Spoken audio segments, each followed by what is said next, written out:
विषय में, है ना, राजनीति शास्त्र वाले विषय में आप लोग का पहला पाठ क्या पढ़ना था? समकालीन विश्व में लोकतंत्र।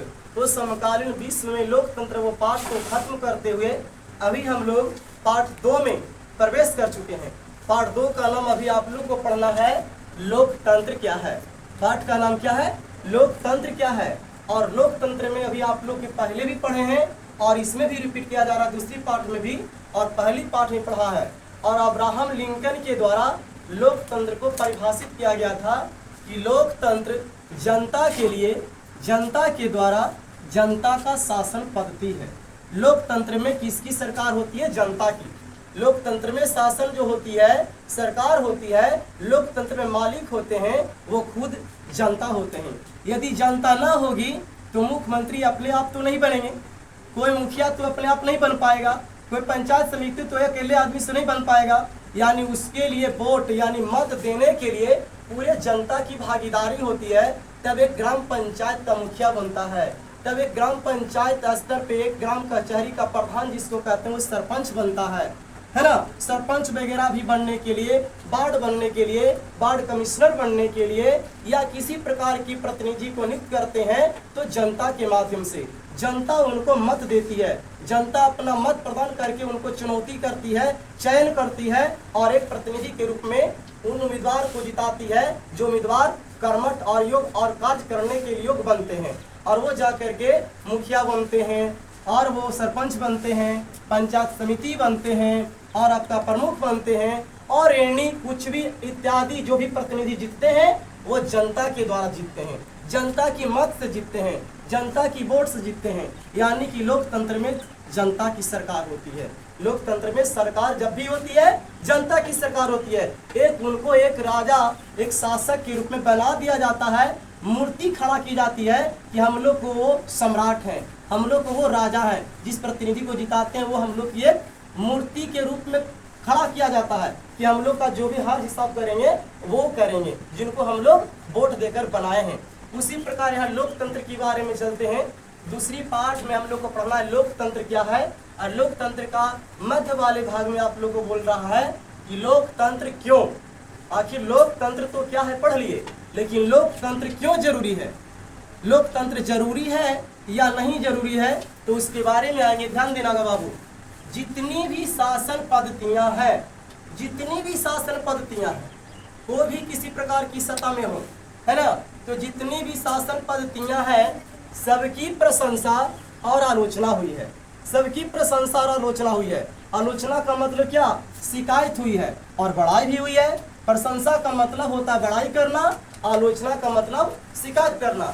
जैसे कहने का मतलब है कि हर व्यक्ति किसी न किसी व्यक्ति को प्रशंसा भी करते हैं और शिकायत भी करते हैं, ठीक है ना। जैसे महात्मा गांधी के लोग बोलते हैं कि वो अच्छे नेता भी थे, तो कुछ बोलते हैं खराब नेता भी था, है ना। महात्मा गांधी अच्छे नेता नहीं थे, तो कुछ उनकी प्रशंसा भी करता है कि तू कहेगा जो महात्मा गांधी अच्छे नेता थे क्योंकि उनकी हाथ हमारे देश को आज़ाद करवाने में थी, हम लोग को आज़ाद करवाए, हमारे पूर्वजों को भी आज़ाद करवाए, हमारे माता पिता भी आज़ाद में हैं और आज हम लोग भी आज़ाद हैं। तो उन्हीं का हाथ था, इनकी वीर महान पुरुषों का, जिनमें प्रथम श्रेष्ठ और नामों में आते हैं महात्मा गांधी। महात्मा गांधी का उपनाम जानवे करते हैं आप लोग, बापू के नाम से जानते हैं, जिनका जन्म हुआ था 2 अक्टूबर 1869 ईस्वी में, 2 अक्टूबर 1869 ईस्वी में। और उनके बाद आप लोग कई वीर महान पुरुषों का नाम जानते होंगे, है ना, जिनका नाम है पंडित जवाहरलाल नेहरू, वीर भगत सिंह, सुभाष चंद्र बोस, चंद्रशेखर आजाद। ये सब हमारे वीर महान पुरुषों का नाम है जो हमारे देश को आज़ाद करवाने में इनकी उपलब्धियां हासिल हुई है। इन्हीं का हाथ था, इन्हीं महान पुरुषों का हाथ था। अगर इन लोग न रहते, यानी इन लोग अपने देश से प्रेम किए, देश के साथ प्रेम करने वाले व्यक्ति को बोला जाता राष्ट्रवाद। क्या बोलते हैं? राष्ट्रवाद।